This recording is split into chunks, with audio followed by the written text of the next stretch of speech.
കോഴിക്കോട് മുക്കം അഗസ്ത്യമൂഴിയിൽ ഇരുവിഴിഞ്ഞി പുഴയിൽ ഒഴുക്കിൽപ്പെട്ട സ്ത്രീയെ നാട്ടുകാരും ഫയർഫോഴ്സും ചേർന്ന് രക്ഷപ്പെടുത്തി. മുക്കം അഗസ്ത്യമൂഴി പാലത്തിനടിയിൽ നിന്നാണ് രക്ഷപ്പെടുത്തിയത്. വിവരങ്ങളുമായി ദിസ്ന സുരേഷ് ചേരുന്നു. ദിസ്ന, ഇത്തരത്തിൽ അപകടത്തിൽപ്പെട്ട വെള്ളത്തിൽ ഒഴുക്കിൽപ്പെട്ട പുഴയിലകപ്പെട്ട ഒരു സ്ത്രീയെ നാട്ടുകാരും ഫയർഫോഴ്സും ചേർന്ന് രക്ഷപ്പെടുത്തിയല്ലോ. ആരാണ് അപകടത്തിൽപ്പെട്ടത്? എപ്പോഴായിരുന്നു അപകടം? കൂടുതൽ വിവരങ്ങൾ ദിസ്ന സുരേഷ്. കൂടിയാണ് ഇത്തരത്തിൽ ഒരു അപകടമുണ്ടായത്.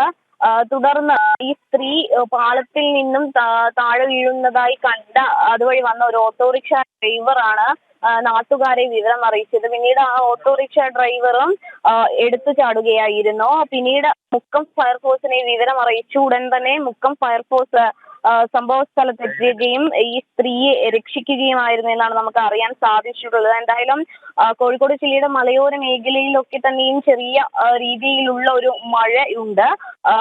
ഈ തൊണ്ടിമേൽ താഴത്ത് വീട്ടിൽ മാധവി അമ്മയാണ് ഒഴുക്കിൽപ്പെട്ടത് എന്നാണ് നമുക്ക് അറിയാൻ സാധിച്ചത്. ഉടൻ തന്നെ തൊട്ടടുത്തുള്ള സ്വകാര്യ ആശുപത്രിയിലേക്ക് ഇവരെ മാറ്റുകയായിരുന്നു എന്നാണ് നമുക്ക് അറിയാൻ കഴിഞ്ഞിട്ടുള്ളത്. വിനോദ്, തീർച്ചയായും കോഴിക്കോട് മുക്കം അഗസ്ത്യമൂഴിയിലാണ് പുഴയിൽ ഒഴുക്കിൽപ്പെട്ട സ്ത്രീയെ നാട്ടുകാരും ഫയർഫോഴ്സും ചേർന്ന് രക്ഷപ്പെടുത്തിയത്. വിവരങ്ങൾ നൽകുകയായിരുന്നു ദിസ്ന സുരേഷ്.